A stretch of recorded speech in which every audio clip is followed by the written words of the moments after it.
It's these two guys. These two guys. It's these two guys. Hey everybody, this is Larry Richardson, And I'm George Henry. and we are These two guys. So what's going on with you? You just came back from was it South Carolina? Yeah. We were down in South Carolina for a few days. One of those whirlwind trips. You know how much really didn't take a lot of time airline wise to go from Oregon to the East Coast. But it just seems like a quick adventure that shouldn't happen. You know, it's like Yeah, unplanned, kind it's of like spontaneous. It's like flying to Tucson, see my sister. That's one thing. You know, going to Vegas or somewhere right. That's one thing. Going up to Seattle, but when you think about going all the way to South Carolina, and as it turned out, a lot of the fires that produce smoke up in Canada and that attributed to us almost not getting back on time. I noticed that. Yeah, you had some flight delays. Yeah. What was going on? Yeah, I was doing work at 4:15 on Monday morning. I got to work at 4:30, and all I had time to do was come home and shower. Jesus. So no sleep. No sleep. No. Yeah. That's Quite one of used those to tough things. But yeah, you know, every now and then you got to go visit family. You got to go see how the other half lives and stuff like that. And Guys, if you want to share your stories, just like, like you said, just kind of spontaneous trips, or even not so spontaneous trips that you've taken and, had some adventures, be kind of cool to hear yeah, it's always nice to know what the rest of the folks are doing. what everybody else is doing. Yeah. Yeah, I had a lazy weekend myself. I drove up to Newport. We went and saw I went and saw a car show. Florence is a pretty big car town, right? We've got a lot of classic cars here. We have, several car shows a year. Actually, this weekend, the 25th, I believe it is, we're having a classic, a back to basics or back to classics Broncos kind of. The Broncos are in town. Broncos are in town. Yeah, there was tons of them in town today. They're driving around. Yep. Even have kids hanging out the back of them, which is probably not smart. Probably not too wise. Yeah. Again, if you're here in town, and there's a crap load of garage sales.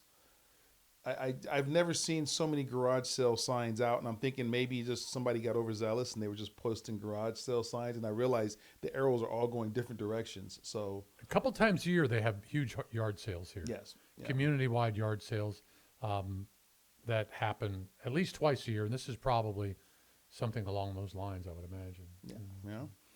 And so I went and visited the car show, stopped off at my friends at Big Dog Barbecue and Yahat's, which it's a must for me. Whenever I'm going north and I'm on 101, I stop there, grab something to eat. You even got a shout out on our These Two Guys Facebook page for that. I did. Yeah. Someone noticing that, liking the Big Dog Barbecue as well. If you haven't done it, like I said, if you're in Florence or you're in Yahat's or coming in between either way, stop there. Or if you want to come visit, I mean, Florence is a great place to vacation. There's so much to do here.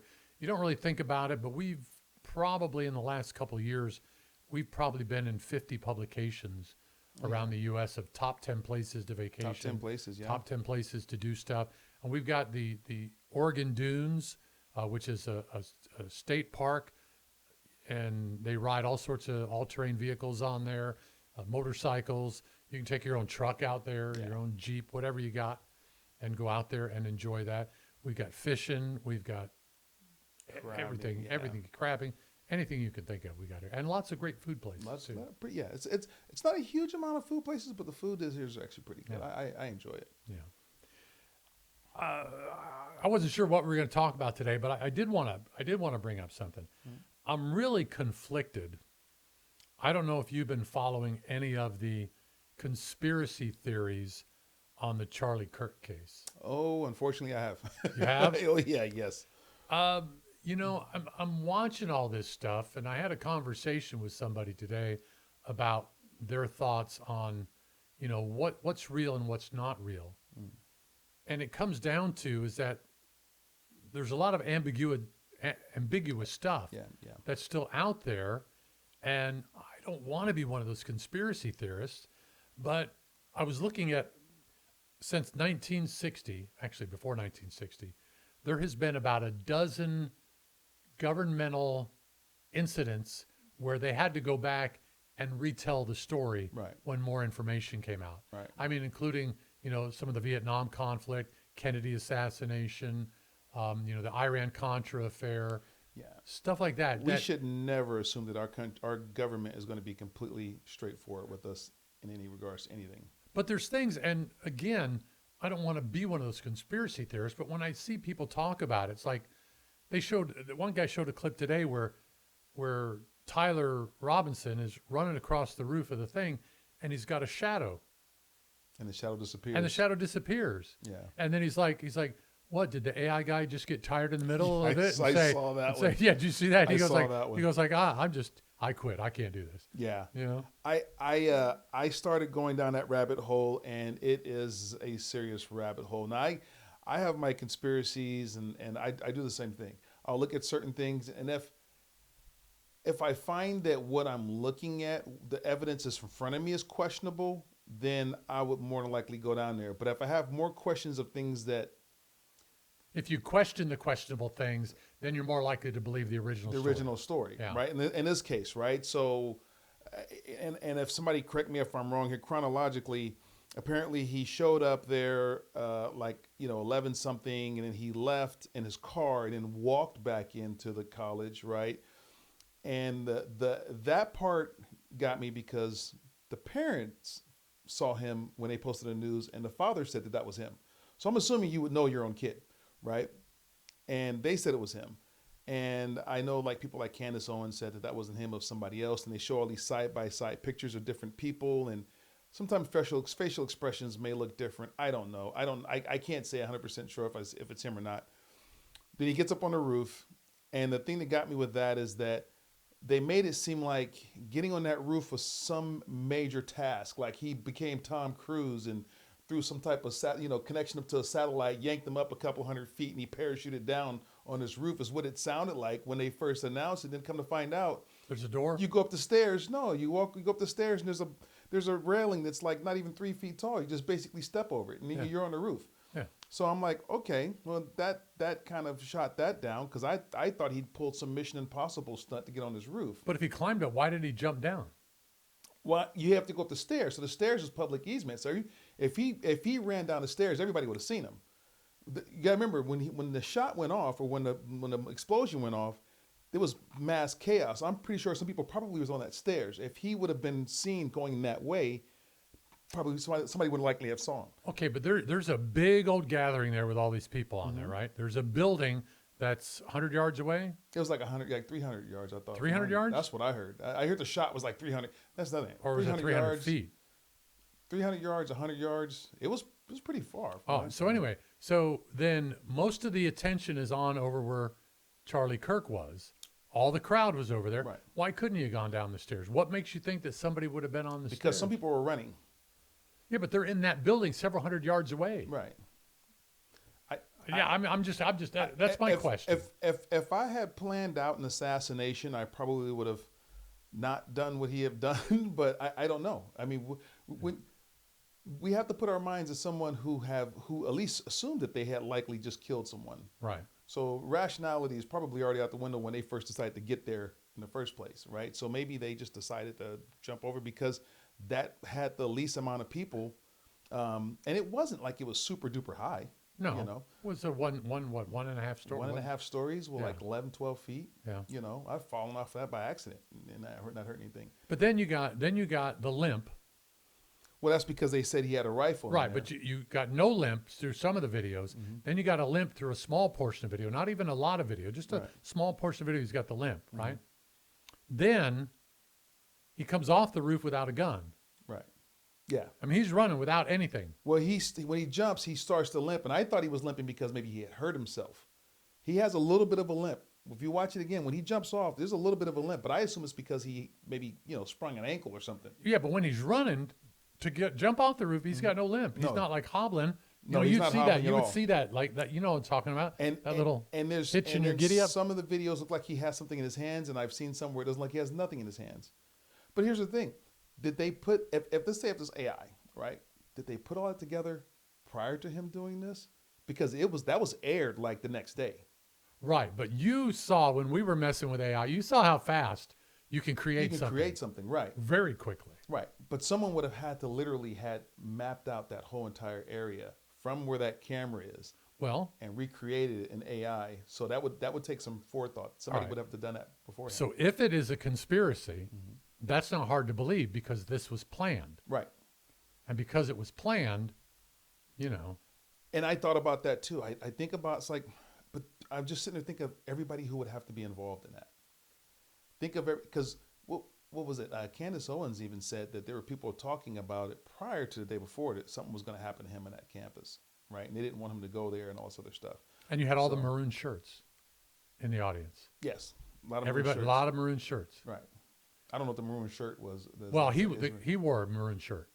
Tyler Robinson switched into a maroon shirt.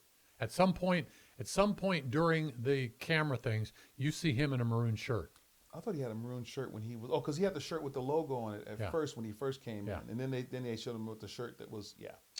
And so there was a bunch of other people in there, and they said a lot of the people that were in their maroon shirts weren't students. They weren't the age of students. yeah. See, again, That's what I'm saying. and that's the thing that really gets me is like, I got into a debate with some lady today, and if she's watching, thank you for your comments. We were actually very respectable going back and forth, and she threw her theories out there, and I threw mine out there, and this is on Facebook, where we're all armchair experts, right? So, and I told her, I said, here's the thing for me, right? Because I think the wound was literally right here on the lower left-hand side of his neck. The microphone was here. And I saw the theory where they're talking about how the shirt puffs up and the 30-06 doesn't do that. I have an M1 Garand. I've shot pumpkins and stuff with it before. And I would shoot a pumpkin through and the bullet would go right through, and I'll shoot the same pumpkin a second time and it explodes.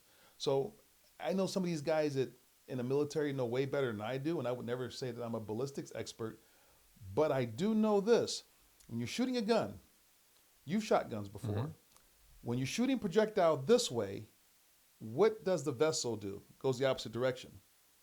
That microphone went this way. When the shirt puffed up, the microphone went this way. So why would it follow the same path of the projection or projectile that's going out of it?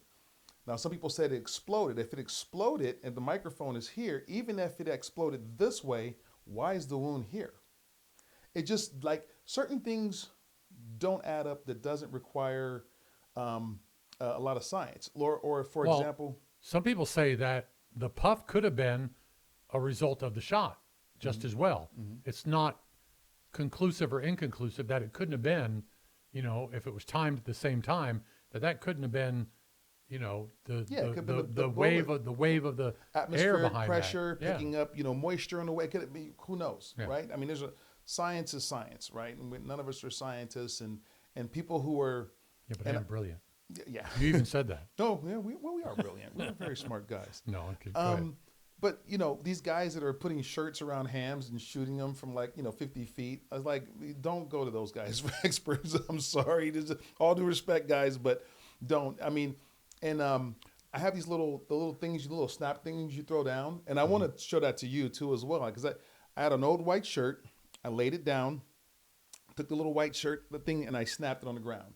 You can see the gunpowder residue on the other side of the shirt. This was an explosion that literally killed a person. There was absolutely zero residue of any type of explosion.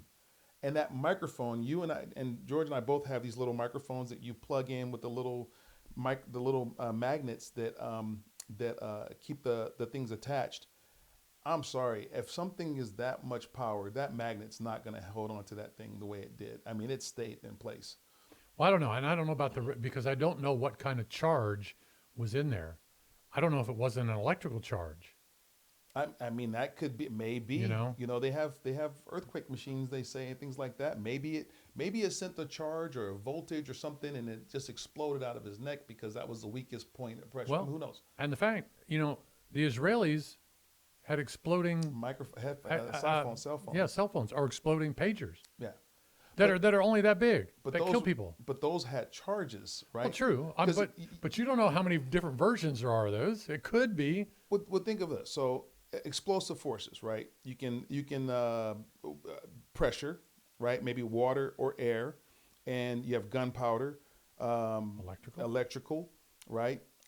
Any of those require some sort. You'll have some type of evidence. If it's air, you'll have maybe the pressure, things exploding. You won't have any charring, right? You won't have any. Um, you may have some scarring and things like that. But imagine if that was just air. If that was air, I think his shirt would have, first of all, moved a lot more than it did if that's what killed him. But you would also have to have a compressor of some sort that would have to generate that much air. If it was water, obviously we would have seen that because it would have been water everywhere. If it was an explosive device, like Simtex or gunpowder or Pyrex or something like that, that would have definitely had been sparks, smoke, and some sort of evidence that that was an explosive device rather than a clean white shirt. That shirt was like clean as it was, fresh off the rack. And I'm thinking after just taking a little bitty snap cap and throwing on a white shirt, I can see the residue on the other side. And that's just this much little bit of gunpowder. So I'm thinking, why did that not show up? Well, okay, so here's my microphone under my shirt, Mm-hmm, right? mm-hmm. All right. The charge is on the inside. Mm-hmm. All right. The shirt's on the outside. Mm-hmm. If the charge goes in, you wouldn't necessarily see a bunch of debris or gunpowder residue on the shirt. If it's going in instead of going out, Yeah. correct. I think you still would have seen a little bit of scarring. That Maybe. I don't know. a flash, something. We I'm didn't not, see like I any of said, that. I'm not saying I think it's a conspiracy. I'm just saying that there's It's just food for thought. Yeah, I'm not saying that I'm. the I'm bullet right. was inconclusive. Doesn't mean Right. it wasn't. Doesn't mean it was. Bullet was inconclusive. The gun showed up, not dismantled in the woods. In the woods, yeah, put back together again. The Yeah. screwdriver was left on the roof, which if he used the screwdriver to take the roof apart, the gun apart, how did he put it back together? Yeah. Yeah, no, there's questions. I'm not doubting that there's questions, but here's the And how quickly they came up with him. Okay, so the CIA or whatever, or whoever it is, or the Israeli Mossad, whoever, tell the dad, as soon as this happens, we'll put video out there, and you call and say, that's my son. right. So We're going to take care of you. so the parents was in on it. So this is what I'm hearing. This is what I get out of it. So you'd have to, let's say you have the Mossad, right, and then you'd have to have the Mossad, Turning Point USA, which means Charlie Kirk's wife. You'd have to have Tyler Robinson on it, his lover, his parents, the coroner, the cops, the college, the media. Not necessarily the coroner. Because if they had an ambulance in waiting for him, who knows who took that body? That could have gone government. Could have, but he only had one wound. If the microphone is here, even if the explosion went this way, we were only told he had one wound. that's what I'm saying. That's why I'm going off the evidence that we know. Well, it's Right. not even. See, again, I get confused here because I want to say evidence, but when we're not shown everything, not that we have the right to see everything. No, we at won't this see point, everything yet. But they can tell you anything they want to tell you. There's a picture circulating right now, of supposedly his chest, and there's a square that's clean, and it's got like a scarring around the box about the size of, I think he had like a Rode microphone. I think it was a brand. Yeah, it but was. that could be AI at this point, or Exactly, because if we're not seeing the videos that they showed during the preliminary hearing, then how is somebody else getting it, and how is somebody else releasing it? And I'm pretty sure if you got something that that's not supposed to be released and you're airing it, the police would be knocking on your door, especially in an ongoing police case. yeah. But I think that what they show in the courtroom too, if it is a conspiracy, I'm just saying, if it's a conspiracy, what they're showing in the courtroom is what they want you to see. See what I'm saying? The stuff that we haven't seen The yet. stuff that we haven't seen yet was stuff that they wanted the courtroom to see, courtroom but to see, still yeah. doesn't mean it's legit. No. It's like I said, if it's a conspiracy. Now, Sean Ryan on his podcast had a Navy SEAL on there who was a sniper, and he said, I've killed a lot of people, in my performance of my duty, I killed a lot of people. He says, this does not ring true to me. Of all the people I've killed, what they're saying happened there doesn't ring true to me. And he said, that's just from my experience. And I'm just saying, I've been in a lot of shootings. I've killed more than a handful of people, and this thing looked shady off the bat. I mean, I've killed people closer than I saw the camera, and I've never seen a shirt move like that. That looks like an explosion to me. Just the fact that no one started doing first aid to Charlie Kirk, they were more concerned about getting SIM cards out of cameras. It looked off. It looked off. It seems like a cover-up. That's it. I'm not saying who did it. I mean, if their guy did it, as a sniper, someone with kills, I saw that happen. Wow, that looked off. I don't like rewatching it. I knew Charlie Kirk. Yeah. This isn't fun for me, but I'm not going to just see something and have a bunch of people with no experience really killing people telling me that I'm wrong. I'm not wrong. That's it. I'm not getting into it. I'm not trying to prove anything. So, you would definitely have more experience than I would. Yeah. I mean, especially, and again, I mean, this isn't hard. This isn't hard. No. I mean, if you have a bullet that fragments, it's not going to fragment on loose tissue, I wouldn't think. But I still try to figure out the science of a device that's laying flat here on the upper right-hand side of his chest, causing a wound over here. It would literally have to go around and do like a 25, 30-degree angle turn and then do a complete 180 to go into him, because it was only one wound that we know of until we can hear other rights. We only know there was one wound. Even AI says that, coroner's report shows an entry wound, no exit wound, right? So if we're going off of just that, then the magic microphone theory is that this thing exploded and either sent something into his chest without causing an entry wound and made an exit wound that actually resembled an entry wound, or the bullet or whatever came out of the microphone went up, turned around, and literally came back into his neck. What if it went up through his chest and out his neck? But then that would create an entry wound. Yeah, but it could. I mean, that little pop, all you saw was a little pop in blood. That was a big pop. Well, it really wasn't. There wasn't a whole lot of blood there when it first came out. When he sit there and he goes like this, and yeah, I don't think he even really grabbed it. When I saw it, it was a lot of blood. I saw it the day it happened. I saw it the day it happened too. Yeah, he flinched, and I mean, it was a gusher coming out of his neck from what I saw. I don't remember seeing that. Yeah. I'll have to go back and see it. Well, you probably can't see it now. Yeah, I'm pretty sure they pulled a lot of it. When I saw that, and I went to Susie, and the first thing I told her, I said, he's not going to make that. Yeah. I seen that I've seen people get shot before. Well, I remember seeing the shot. I remember seeing some blood. I don't remember it being a gusher. At least they were on him so quickly, and they had him out of there. And again, they didn't take him in an ambulance. They took him in a private vehicle. Yeah, well, they couldn't wait for an ambulance. I mean, that was his artery. Blood doesn't push out that far from your neck unless you've hit an artery. When you're pumping, Yeah. His heart was pumping, and I'm sure if he was scared, we probably seen it go further out than it did. I mean, he got surprised with it. So there's a lot to follow here, folks, and no matter what side you're on, my recommendation is definitely don't get too caught up in the woods. I mean, I know I did, and I'm pretty sure you have. I did too, man, because I want to believe that they're telling us the truth. Yeah. I do. I want to believe they're telling us the truth. They're just going to have to answer a lot of questions. I think, to me, I think is a lot of, and this is just where my mind goes, right? I mean, I'm an analyst by nature. This is what I do for a living. You present to me a problem, and I have to look at all the points of failure, and that's how I figure out how to resolve an issue, right? This is what techs do. When I look at this whole thing, just like from the moment that it happened, and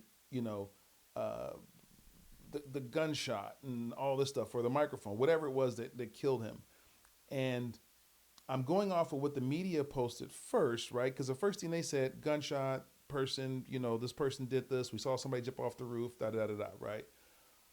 And once he got arrested, and his father took him in, right, to the court. I mean, and so people were saying, oh, he was coerced into admitting he did it. Well, he admitted he did it before he even got to the police station. He told his parents this. He told his lover this. There was because text that message. was the plan, Larry. I mean, obviously that it was the plan. And then I see experts saying, well, normal people don't communicate the way that they communicate. So there's a lot of people injecting things in here, I think, that's creating this narrative that he's a patsy. Now, for me, think of yourself as a patsy. Think of somebody got you into, unless he just agreed to do it, right? Say think of somebody catching you, talking to you, telling you to do something. All of a sudden, you do something that's so has so much notoriety. I mean, this is a worldwide, phenomenon. This whole Charlie Kirk thing. Would you not just say, "Hey, look, this guy is the one that told me to go and do this. I was supposed to just show up there with a gun and, da da da da." And then all this stuff happens. Oh, give us. Where do you get the phone? Who you know? I mean, I wouldn't be. I wouldn't. It's just that simple to say, I didn't do it, unless he's willing to say he did it. But he did say he did it. All right, Larry, here's the thing. Mm-hmm. I need you to go on the roof of this building, and I need you to be seen with a gun up there. Mm-hmm. All right? I'm going to take care of your kids, your grandkids. I'm going to take care of you. Once you get sentenced to prison, you're going to end up in witness protection somewhere, and you're going to be somewhere else. And you're going to be financially taken care of for the rest of your life. And no one's going to miss you in the prison, because we're going to put you in a prison that they wouldn't expect to see you anyway. Mm-hmm. And then you're going to be taken care of. So you don't have to worry about admitting to it, because we're going to take care of you. Then you know what I would do? If that was the deal, and I knew this was going to happen, okay, I'll make a deal with you. I'll plead guilty. You take death sentence off the table, and then we're good. Boom, done. None of this would be going on. If I was that patsy and that was the deal that was made to me, it makes more sense for me to just plead guilty. If I want to live in prison, I will plead guilty if you take death sentence off the table and put me in this prison. Simple. And I guarantee you a prosecutor would take that because it's an easy win for them. All right, let me make this more confusing for you then. It is easier to fake an execution in prison than it is to fake somebody being in prison for the rest of their lives. Probably true. I mean, if you're rich. But again, you have to get all the people, right people involved in it, right? This goes, I mean, if this is a conspiracy, it goes way up. It would have to. Like I said, it would have to. TPA, Turning Point USA would have to be in it. And maybe not even the coroner, but everybody who took him into the car. I mean, I'm just thinking of all the people that would have had to be involved in order to make the evidence look like Tyler Robinson did it when he didn't. Do you know how many people are in the CIA?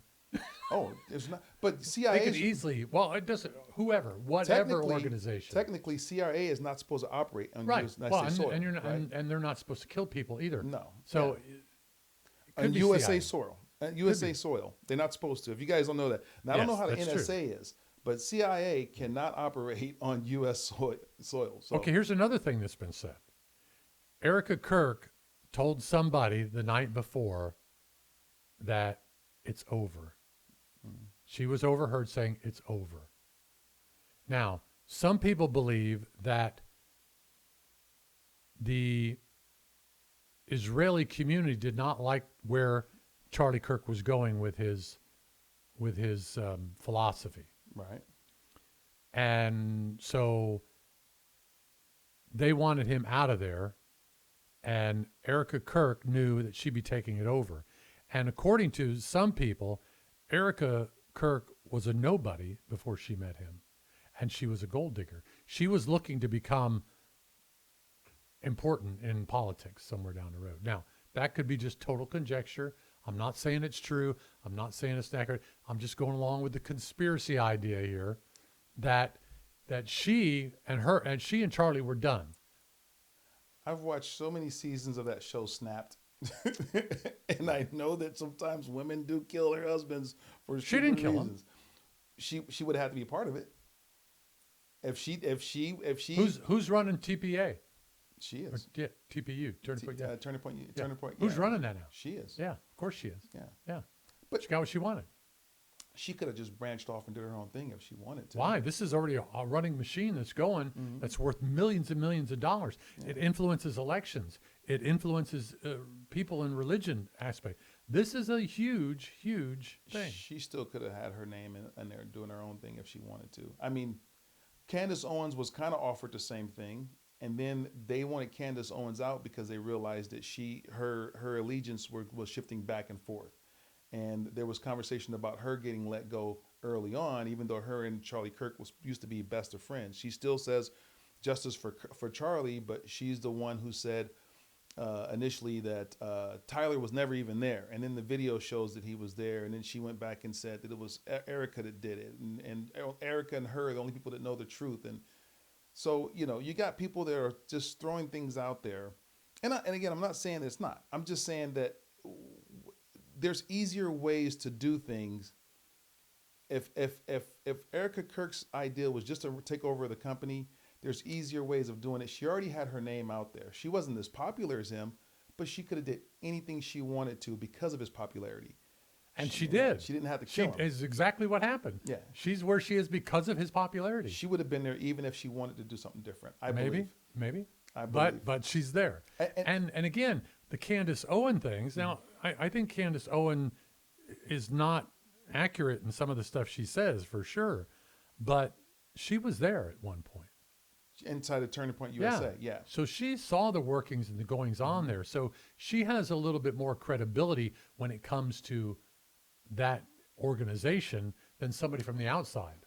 I think her credibility went out the window when she started telling lies about, like, you know, Tyler Robinson not being there. And she said that because the videos of him in the garage leaving and coming back and his car driving wasn't released. She said he wasn't there. Then when they said that, yes, he was here, here's the video, all of a sudden she never went back and cleared up what she had said. Well, I mean, I've seen that done before with people, but it's not because they outright lied at the beginning. They had a belief that that was it, and they stated it as fact. And then when it came out later that it wasn't, they didn't know how to walk it back. See, and to me, that's where credibility comes in. Yeah. If she walked it back and said, hey, I was mistaken, this is what I was told by security, campus, or whatever, or other people with inside Turning Point USA, they told me that, you know, he wasn't there, that'd be one thing. But all she did was kind of like poke at Erica Kirk, you know, and Erica Kirk says, hey, can you stop? You know, and she goes, oh, if she tells me to stop, I will stop. And she asked her point blank to stop. And then she says, well, I'm not going to stop. So credibility kind of like goes out the window. Yeah, well, again, I don't think of her as a credible source to begin with. No. I just think of her as another mouthpiece for the conspiracy aspect of this. Oh, yeah. And she's not alone. No, she's not. She's definitely She's not alone. And you've got podcasts all over. You've got more podcasts that are talking about this as a conspiracy than you do that are talking about it's factual. Basically, Turning Point USA is one of the major ones that's saying this was a horrible, tragic thing. It wasn't planned. It was one guy. He did it. Boom. End of story. Then you got 20 others that are saying, they're not telling us everything. Yeah. Well, the mind is a tricky thing. If we're not satisfied with what's laid out in front of us, sometimes we will conjure up those things. Especially if there's a 10-point situation, it's a 10-point story, and we get 9 of those points, and we realize that we know that there's one that's actually missing, and we're not satisfied. That one missing point can completely Wipe out the other 9. Yeah, that's true. Definitely and so true. I think that people are not satisfied, and we feed things into people's minds, and it just starts turning like butter. It's just turning, because I thought of 2 different things as to very high level situations that would explain why we have the conspiracies on both sides, right? Why we think that we need to find him guilty, and why we think that he's innocent. Number one, I'm gonna go the leftist route first. If Tyler Robinson is found guilty and everything looks factual, what that would send a message is that here's 100% complete proof that all the rhetoric about fascists, racism, Nazis, and all this other stuff has literally pushed someone to kill. And so the right would love to have that talking point, because that's exactly what it would show, is that this kid, especially if you think of the story, the family said he was raised conservative. Over the past 2 years, he took on a transgender lover, and he was radicalized to the left. That's what the family's saying. The grandmother, the father, the mother, who are all still very conservative, right? So, Makes her a good story. Yeah, it would definitely fit the narrative that you can say, look, Trump calls people piggies, but nobody's ever shot somebody because they've been called a piggy, or the stuff that he says is completely mean, and he's a jerk for saying it. But no one would kill anybody for the things that he said. They tried. Try to kill who? Trump. Oh no. On Yeah, 3 well, they different tried to occasions. kill him, but yeah, they tried to kill for calling him. a piggy. I'm just saying, he called someone a piggy, and someone did try to kill him. But not for calling him a piggy. They try to kill him because they say he's a fascist, racist, Nazi, yeah, you know, all this whatever. other stuff, right? There's a lot of reasons. So that's what I think. That's the reason why the right would need it. Now, the left, the argument for the left is that they're trying to create that narrative, right? That the right is trying to create that narrative. So making Charlie Kirk a martyr, right, for the right. Look at what the left has done. You guys need to support the right more because this is how violent the left is, you know. And so that would fit the narrative for the right to kind of help push people to the right. So I think if you look at both sides, there's something to be gained by both parties if you want to go, you know, again down that rabbit hole. Well, if you just want to have a reason for why Tyler Robinson did it, Right. then you go that way. Right. But if it's a conspiracy and Tyler Robinson didn't do it, then that just blows all that out of the water. And then, but then it's like, again, why, right? So why would you, if you want to assassinate someone, let's say you want to assassinate someone, and you have the technology to literally get a bomb, put it in a microphone, you know, and all this other stuff. They could have gotten he's not driving around in the Beast. He doesn't have a bulletproof vehicle. He doesn't have anything else in there, right? There's nothing about him that's so popular where he's got armed security and stuff, but Yeah, you even had one guy tipping his hat at the back there. yeah, right I before saw shot. the Right baseball before the shot, signals. Yeah. But there's other places to get this guy. No, absolutely not. You want it high profile. You want sympathy. You want the crowd sit there and going, "Oh my God, they killed Charlie Kirk right in front of us. This is horrible." You want that sympathy. Then why not If just he let gets him- shot in his car, you don't get the sympathy because you don't have all the public access. Then why not just let Tyler Robinson actually take the shot? Because he might miss. But we don't know that. We don't, but he might miss. You get a professional to do it, and he won't miss. Get 2 shooters. That's what I'm saying. There might have been a second shooter. Yeah, get 2 shooters. Anybody could have ran up. You have 1,000 cameras there. Everybody's got their cell phone cameras out. There's cameras in the campus. I mean, there's so many things that could have picked up something, which apparently it did, right? There's so many things that could have picked up something that could have totally negated the gunshot. So why not just get a real person to shoot it? Okay, so here's the building, right? Mm-hmm. Tyler's on top of the building here, right? Inside the building, there could be a window just below him, right? Right. That guy in the shooter in the window, he shoots it. He closes the window. He sits there for hours because he already knows they're going to track Tyler Robinson. Right. He doesn't have to run. He doesn't have to worry. He doesn't have to be afraid. He just sits there and waits till it's all over. Then you wouldn't need an exploding microphone. Well, I'm not saying you had. I'm not saying you had an exploding microphone. Right. I'm saying that puff could have been the wind from the projectile. Right. Yeah. Yeah. I mean, who knows? It could have been an old bullet that just kind of like lost his jacket before it hit him. I mean, it could be because the bullet was completely fragmented, you know. And if you've never seen a 30-06, 30-06 bullet, I mean, these things are massive. They're pretty big. I mean, the gunpowder, the shell itself is about this big. The tip of the bullet is about that big. They're pretty big bullets. And some people are right, yeah, but they're also pointed. So they don't always destroy unless there's an opening. Like if you shot somebody with a 357, right? A lead not jacketed, the lead tip 357. It's a flat head.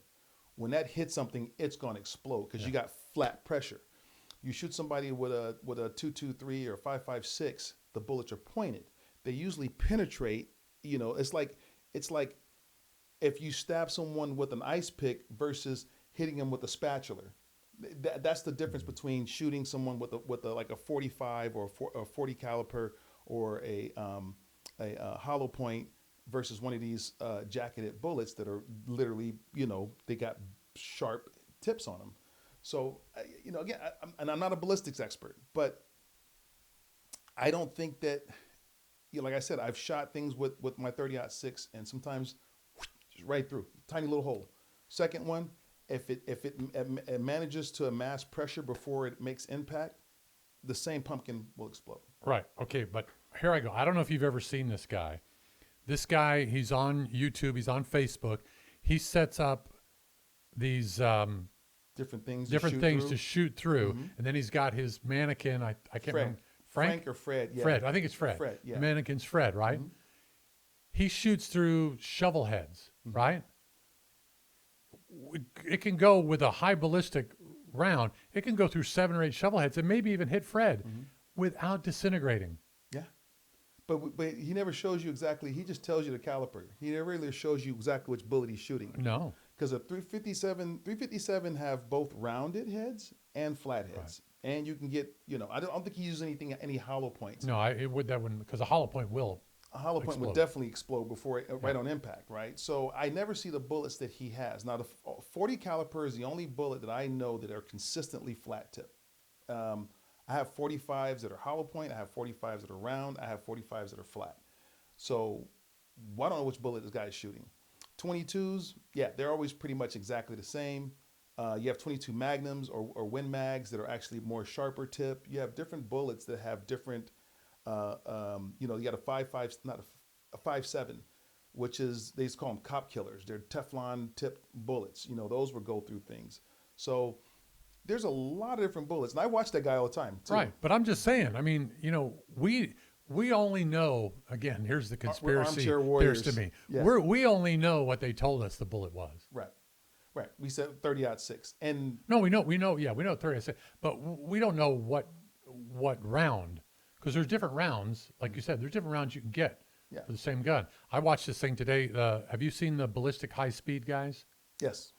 Okay, so they sit there and they showed these different 308 cartridges, and then the last one they showed, it was amazing how they showed not a cutaway but a drawing of the different layers of this bullet, and the actual penetrating shell was back in the back of the bullet, and it came after everything else blew away from it, and then it stuck into the tungsten steel that they had without breaking up. So I mean, it's like, there's all sorts of different shells out there. Yeah. So you know what?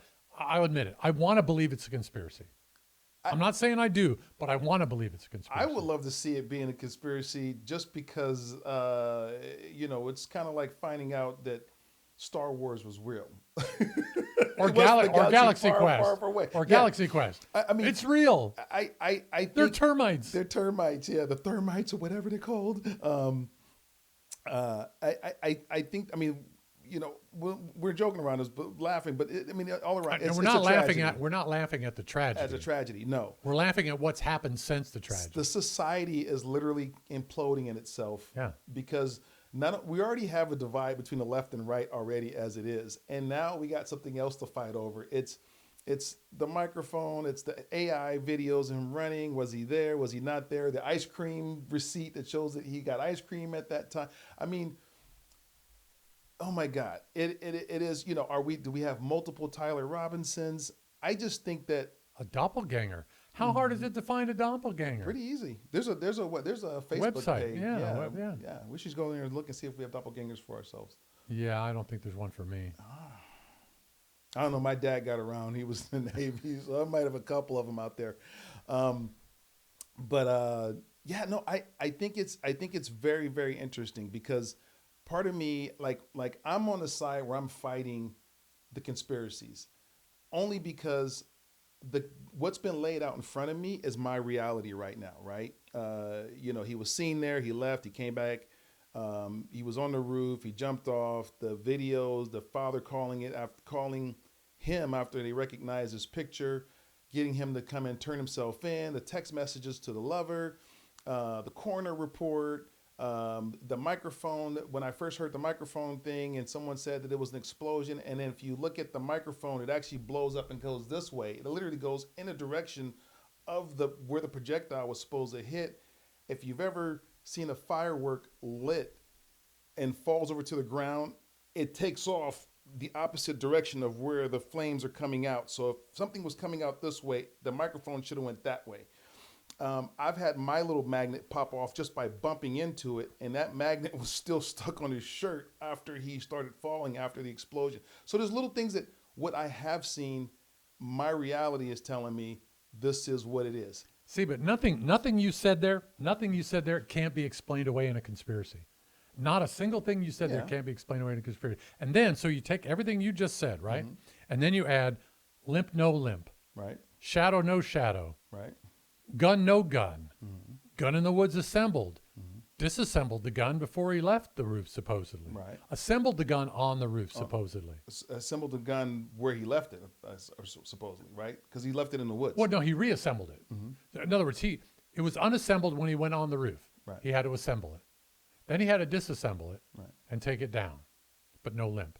Then he goes back in the woods when he's trying to run away, when he knows people are after him, and he reassembles the gun. Now, here's a question: do we know for because I know we haven't heard his testimony yet. No, but the gun was found assembled. Right, but did he disassemble it before he even got? Did you see him go down the stairs? Go down the stairs? When he got there, how No, I he, saw his him leg, jump off the roof. His leg was completely straight as he was trying to go down the stairs. He can barely walk down the stairs. That's before he shot him. Right. So if the whole gun, it wasn't like it was a big gun, which it should have been for a 30-06, but if he has the complete gun all the way down his leg, maybe it was already assembled. The only thing he would have to put on there is the scope. I thought it was his father's M1 Garand. No, that was not an M1 Garand. Okay. I seen that picture. No, I have an M1 Garand. Okay, yeah. There's no way you're gonna disassemble that. So I don't remember seeing the picture of the gun. It looks like a 22 caliber Savage is what it looks like. If you see the scope is bigger than the damn gun, and a 30-06 is a pretty powerful caliber. You don't usually see rifles that small. So it looks like a 22 Savage. Maybe it is a 22, and that's why it was such. I mean, It's inconclusive where the bullet came from. And then there was the thing about the bullet fragment, right? So they're saying, oh, it was plastic, and then someone said, first they said it was the bullets didn't match, and that was a lie. The media said that the bullets didn't match, and they said no. What we actually said was it was inconclusive because the bullet completely disintegrated. When they do bullet comparisons, when a bullet goes down a rifle barrel, there's rifling. You get this rifling that helps the bullet spin, so that way when it comes out, it and that keeps rifling straight. also tells you where the bullet came. It tell you where the bullet came from. If a bullet is still almost jacketed, or they can actually take that and they can look at lines on that bullet, and they can go back and look at the rifle, shoot it again, and then they'll compare that bullet with the other bullet. You couldn't do that with this one because the bullet completely disintegrated. Sure. That's why they couldn't said. do it, and Yeah, that's what the inconclusive comment was. But because the bullet disintegrated, even though it hit fleshy part of his fleshy body. part, yeah, and the Superman latent spine, I guess was the other video I saw. Yeah. But again, it's a high powered bullet. I've never actually picked up any of my old projectiles to see what they look like afterwards. So that is very suspicious that it completely disintegrated. But again, especially if you have an entry wound with no exit wound, right? So if the bullet went in and it's a 30-06 and it completely disintegrated, now there's other science with that too, right? Maybe the copper itself was just bad copper. Maybe it was just a bad bullet. He did carve on the bullets. How lucky is he, man? He would be very unlucky, actually. You don't want it. No, to not fragment. Charlie Kirk. I'm talking about the shooter. Tyler, or whoever the shooter was. Yeah. See, you're admitting that it might not be Tyler. Oh, I don't know. Like I said, for me, my reality is what I've seen, what I know so far. Okay. That's it. I got something. One more thing then. Okay. No, I love these. You keep them going. One more thing. No, this will get us off on another rabbit hole. Charlie Kirk's not dead. Oh. All right. Is he? He was told that the Mossad's coming for him. Mm-hmm. We have to preemptively take care of you and get you out of there so you're not dead. And therefore, we get this going.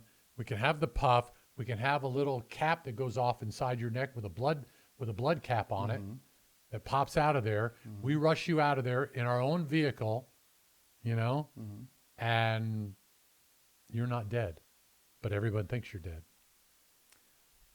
To save your life, ultimately to save your life. Anything's plausible. I've seen Wag the Dog. I watch a lot of movies, right? So I can go with that. But again, I would think that that you would want to do publicly, that you'd want to do in front of a bunch of people because you need that that plausibility. You need everybody to witness with their own eyes. You need to believe that he's dead. You believe that he's dead. And like I said, the blood that I saw come out of there, I mean, I knew he was gone. I knew he was gone. There was no way they were going to, get to him in time. Hollywood, baby. Hollywood can do that. Hollywood can definitely do that. And so can certain forces in the government. Now, then you would have to think, I mean, and that would definitely probably save his wife and his kids to make sure that nothing really happened to them. But I think that's a pretty cruel way of trying to skirt that. I would think that if... Cruel to who? His family. No, not if his family knows. So you think that he's just kind of like hiding out inside the house? And no, he's not hiding inside the house. He's gone. He's somewhere else. If he's alive, he's not in the country. But then he's not with his kids. Not right now. Yeah. So now Erica and the kids disappear at some point in time, and then all of a sudden we don't see them, then maybe I can subscribe to that. But for now, well, maybe he's doing Zoom calls with them every night. We don't know. Could be. Did you see that? Was it Panama Pete, the Jeffrey Epstein guy? I heard about it, but I didn't see. So everybody thinks he was at Jeffrey Epstein, right? Yeah. And the one where he's in the Jeep and he comes out of the Jeep and he looks up at the yeah. He's rich. He stays near, like right where Jeffrey Epstein. He has a plane that looks like Jeffrey Epstein's and all this other stuff, and even sounds almost like Jeffrey Epstein. Again, I think that we can feed the void in any situation in our heads if we want to. And I don't. It's not that I don't think that any of this is plausible. I think that I wouldn't put anything past our government. I wouldn't put anything past, I mean, Tuskegee Airmen experiment, right? They sit there and inject all these black pilots with syphilis, right, to see the long-term effects. So our government is not past. Yeah. And then they don't give them medication. They just let it go. They want to see what happens in long term. Yeah. So, and people are like, that just happened a long time ago. No, that shit still happens. I mean, not like that, but MK Ultra. I mean, they thought that was a big hoax, but no, it's all real. I mean, and this is all things that kind of gives me the idea that this is why I don't completely dismiss it. If I had sterilizing black folks in the South without them knowing it. That's another thing there. So our government is capable of doing some really, really crazy, or I would say not even just our government. Powerful people are in a position to do some crazy things. If I had a scale from 1 to 100 on what I feel about this whole Charlie Kirk conspiracy thing, I'll probably be at 70% of what I see is what it is. There's 30% of me that's like, yeah, there's questions. And here's another thing too. All right. We say the government, but there's billionaires out there who have a lot to gain or lose by what happens with Israel. True.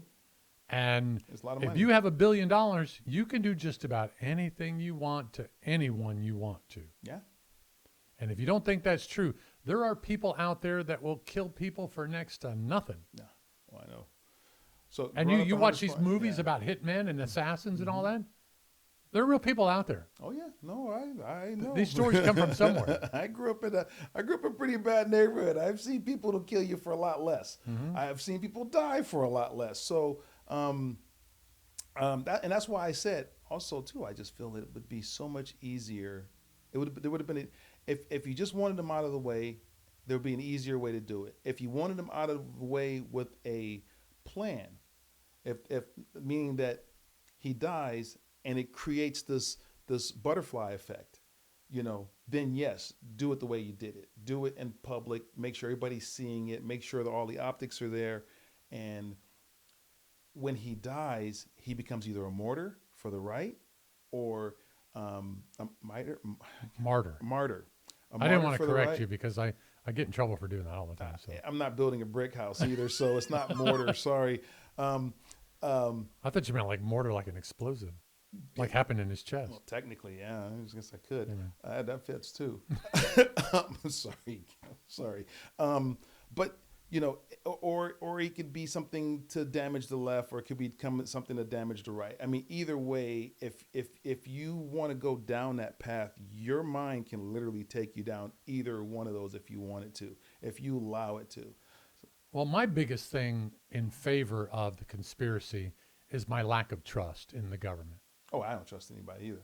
Yeah. That's my evidence or no evidence, the way I look at it is they can show you, just like a billionaire can go do whatever he wants with his $1 billion. They can show you whatever evidence they want you to see and tell you it's the truth. And you believe it because it's evidence. You see it. You got a fragmented bullet. All right. Did you see him take it out of Charlie Kirk's neck? No. Did you see the coroner do the autopsy? No. They can tell you whatever they want to tell you. Here's the one thing that my 30%, 29% of it is this: the risk of doing a conspiracy, having that many people involved. And the reason why I do this, and I hate to bring up your guy, Newsom. 2 years, he was working with somebody who was wearing a wire. It just takes one person to break ranks and the whole house of cards go falling down. Would you risk that, having so many people involved? People that we've seen over the last several years. This is people who've been close to Charlie Kirk. I'm proving my point there. For 2 years, that guy hung around him with a wire, and nobody knew. Nobody knew, right? So what I'm saying is, they were able to keep that a secret for all that time, and there were more than just that guy wearing the wire involved. The lady, yeah, or the lady. Yeah. There was more than just her wearing the wire involved. There were all the people around her that gave her the wire. There were all the people that doing the investigation, right. And nobody knew. So there's your conspiracy right there. But how many people you think knew that she was carrying a wire? Nobody in his camp knew. No, right? They weren't supposed to. But if the FBI was working with Gavin Newsom's camp, and then they put the girl in there, all you need is one person to tell Gavin, "Hey, there's a lady in here wearing a wire." But then again, in Charlie Kirk's camp, who knew? Maybe nobody knew. I think somebody would have to know, though. Who? Why? Why would somebody have to know? The guys that carried him in, where's the report saying, "Well, I smelled something that smelled like sulfur," or yeah, he's bleeding out. We didn't see any wounds or anything like that. There was absolutely radio silence from those guys, right? So if it's radio silence, most people get on the internet and the first thing they're going to do, "I was sitting right there. I saw the whole thing." Yeah, but these guys that were there may have been in Charlie Kirk's camp, but they might not have been Charlie Kirk's guys. And I know that's really way out there.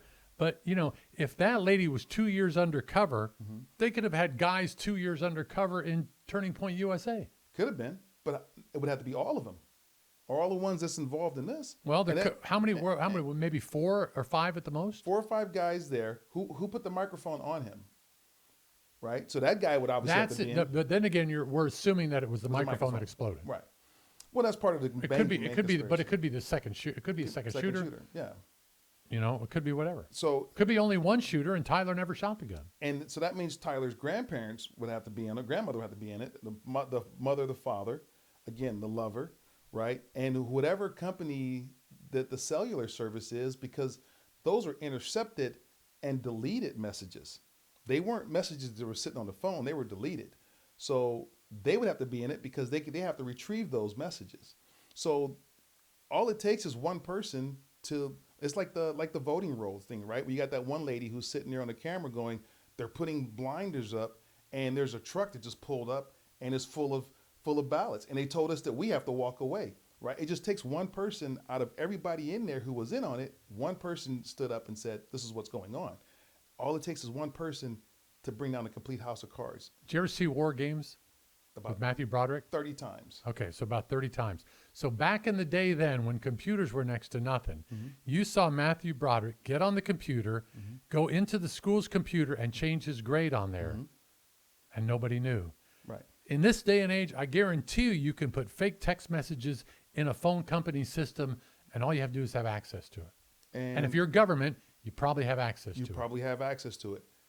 And there's always a digital footprint when somebody goes into your network that's not authorized. Maybe. Always. There's if you can find it, if you know where to look. If you want to look for them. But then again, you'd have to have everybody who would have access. If you got 5. But if you don't believe there's a conspiracy, you think that what you just saw was right. Right. You're not going to go looking for a smoking gun that says somebody was in our network and put these in there. If I was trying to free my client. Well, they would probably do it. Yeah, I would be asking. If they're in on it because they were told, look, you're going to defend him. This is the situation. Everyone's going to get a payday. It's just too many moving parts. You got a lawyer, right? They have to have The lawyer would have to have their paralegal and anybody else that's helping them, even the person that's bringing them coffee, would have to sit there and listen to some of this stuff. They might hear something that they don't. What if that person tells? Well, and maybe that'll come out. Maybe that will actually be the case. Maybe they're not in on it. I hope so. I hope I'm wrong. I really do. I hope I'm wrong because I hate something. The poor lady today that, we were having our Facebook thing. We actually, I sent her a message. No, it's like, hey, I'm not trying to insult you. I'm just throwing out what I think is logical. And she's throwing out what she thinks is logical. Most of the stuff that she threw out was just other videos and pictures that other people had sent. And I told her what I saw and what I read and all this other stuff, right? And we kind of joked and laughed about it. And we made sure we had mutual respect on each other. And it wasn't something that we were trying to bring each other down. It was a dialogue, which is what it should be. If you guys are talking about this, it should be a dialogue. It shouldn't be you versus them. It shouldn't be, I mean, you have your opinion. The other person has their opinion. Share them, bring out a dialogue. And maybe between, like we do here, other things will come out, right? Things will come to fruition, or you'll see things that maybe you didn't know, hear things you didn't know. But this whole thing is just I just think there's just way too much risk to have that many people involved. But if you can pull it off, it would be a miracle. It would be the hugest. I mean, wag the dog ever. Yep. I mean, look at that. Right. So perfect example. Wag the dog. All those people were involved in that whole Wag the. If you have not seen the Wag the Dog movie, it's a great movie. Go see it. Dustin Hoffman is a director. Yeah. And they hire him to direct this whole thing. Again, conspiracy. A fake war, fake war and all this other stuff. And he pulls it off and everybody buys it. And obviously you have to have the actors, you got the pyrotechnics, you got the sites, you got all these people on the set. Everybody's in on it.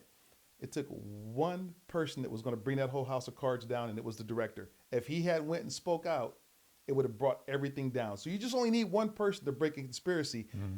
And they whack the dude for it. Now, if people just start disappearing from Turning Point USA or Charlie Kirk's wife or Tyler Robinson's family, they start dropping dead, then I'm thinking that, yes, someone's probably getting ready to speak, and they also got the extra bullet, So, but I just think it's too many.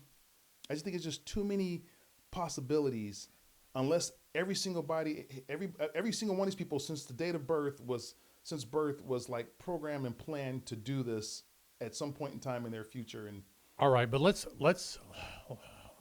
look at this from a organizational standpoint.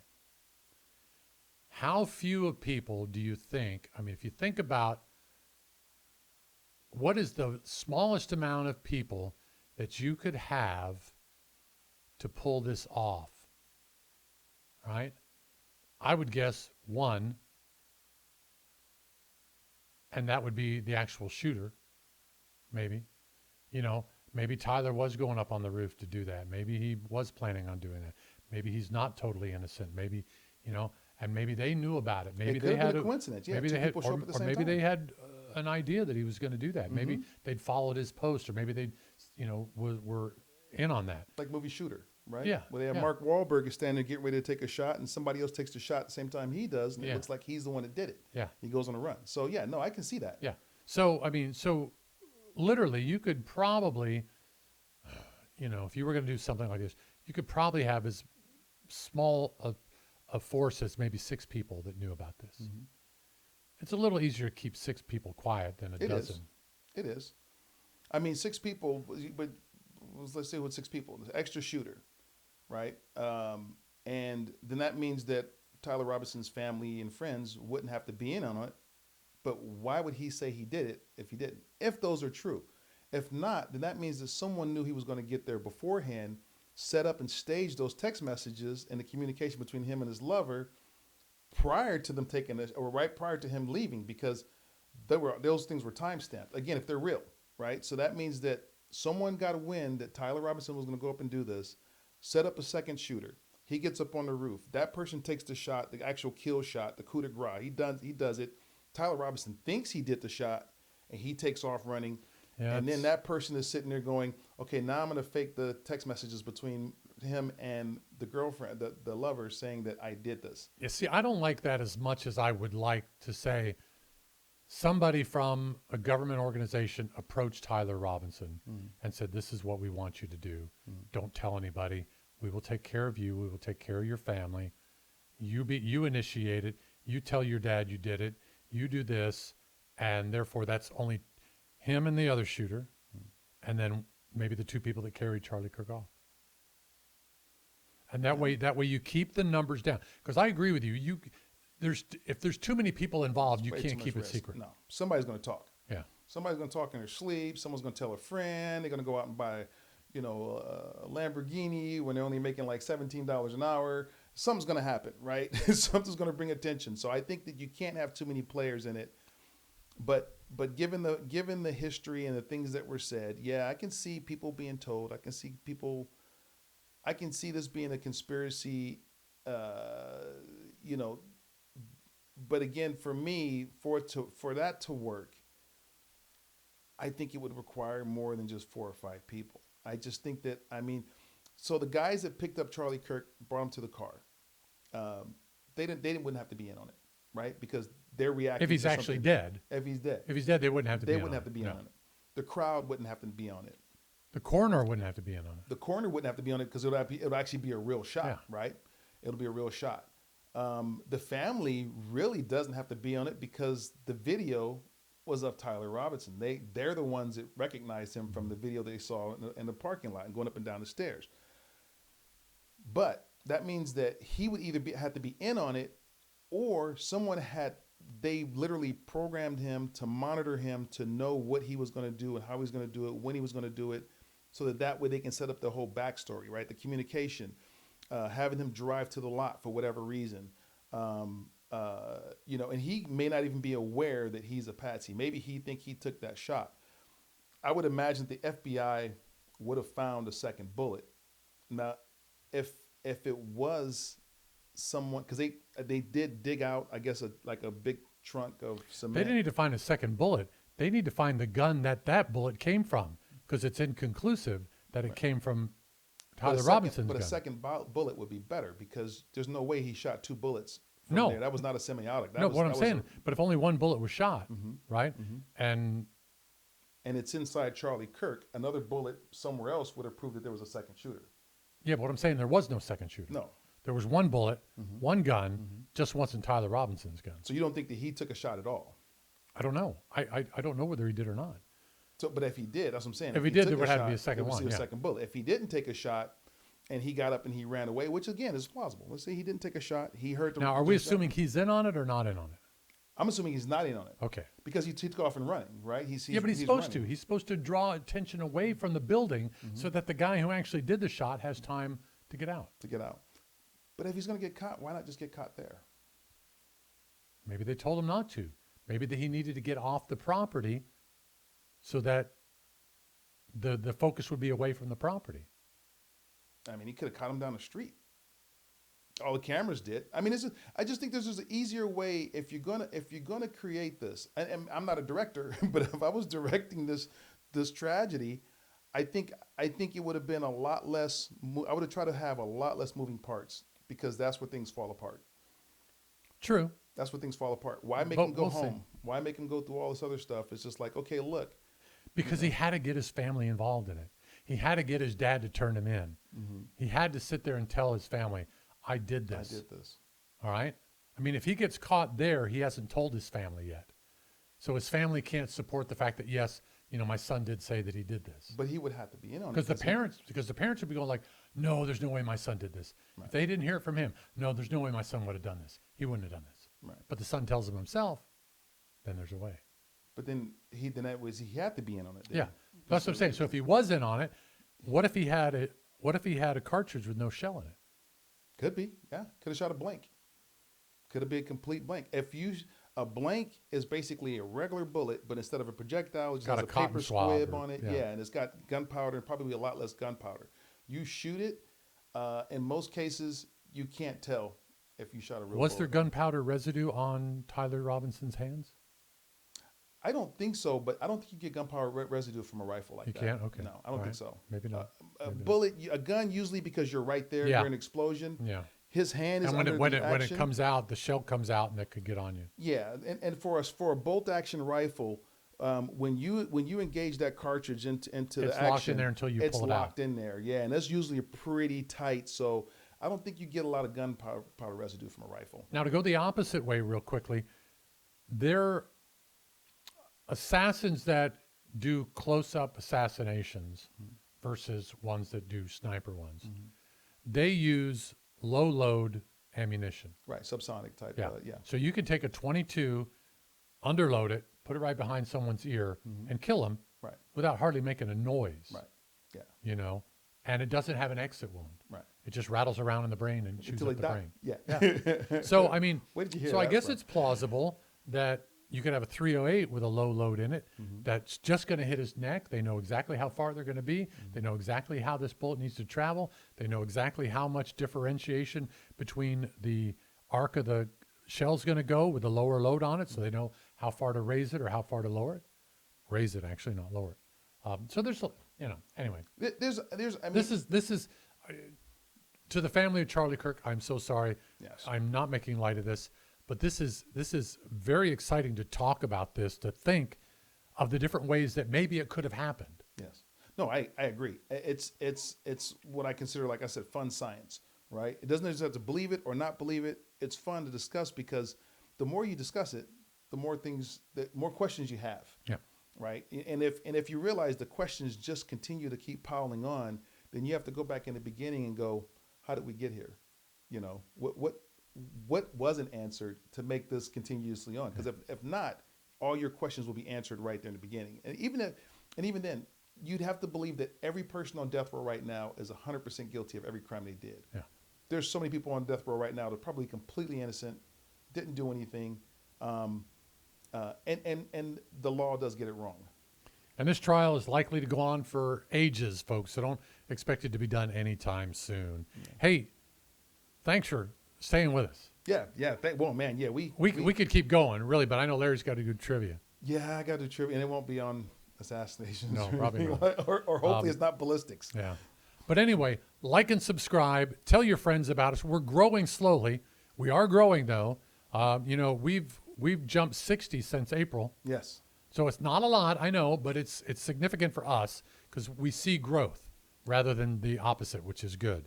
Our Facebook page has been averaging about 20,000 hits every 7 days. Yeah. So that's good there too. So thank you so much for that. Like and subscribe. Also like our Facebook page too. Let's get those numbers up there. They're about 8,000 right now. We'd like to see a few more of those on there. And we like to see some comments too. We Yeah. love to be engaged. I mean, don't fear. You know, There's not going to be any retribution if you say something that you don't think we're going to like. no, even if you just call us idiot, we'll probably just say something whimsical and get back to you. Just but the only dumb questions are the ones you don't ask, right? The only bad conversations are the ones you're afraid of. So let's have that conversation. Let's have that dialogue. You guys reach out, talk to us. We're human. I don't bite. He doesn't bite. At least I don't bite too hard. Sometimes. I nibble, but that's something totally different. Yeah. More like that for me. But contact us. Say some things. Yeah, please share your stuff with us. We'd love to hear it. And again, it's these two guys -GHR on YouTube. But if you're watching this, you probably know that. Unless you found us on Spotify or one of those things there, please go like and subscribe. Until then, see you next time. It's these two guys. These two guys. It's these two guys. Hey, thanks for staying to the end. I got to be honest with you, that's a whole heck of a lot of crap to unpack. And we looked and gave our opinions on a bunch of stuff in there. And some of it wild, some of it is unbelievable, some of it's true, some of it's probably not true.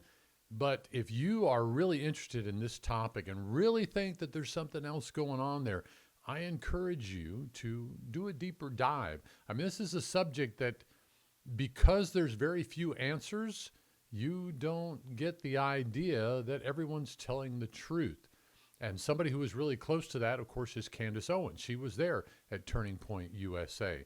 And you need to hear her story on it because she gets into it a whole lot more. In fact, she covers some of the things we mentioned more in depth than we were able to do.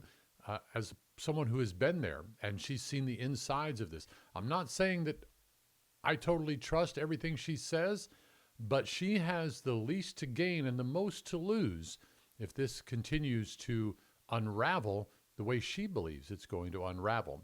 So, of course, you saw that we talked about she was on the Sean Ryan show. That's episode 318 of Sean Ryan's show there. Just checking. Yeah, it's 318. You want to check that out there. Now, on the Candace Owen show, she also has many episodes that go into it, but some of the more interesting ones that you might want to take a look at is the Truman Show, and that's episode 356, and then again in episode 362 when they go over the puff in the shirt and the video from all that. So if you want more information than we can give you, and again, we are just making assumptions based on what we've heard, based on what we thought we knew. So you want more information, you want to really dig into it, go check out a couple of those shows. We're not getting anything from recommending them.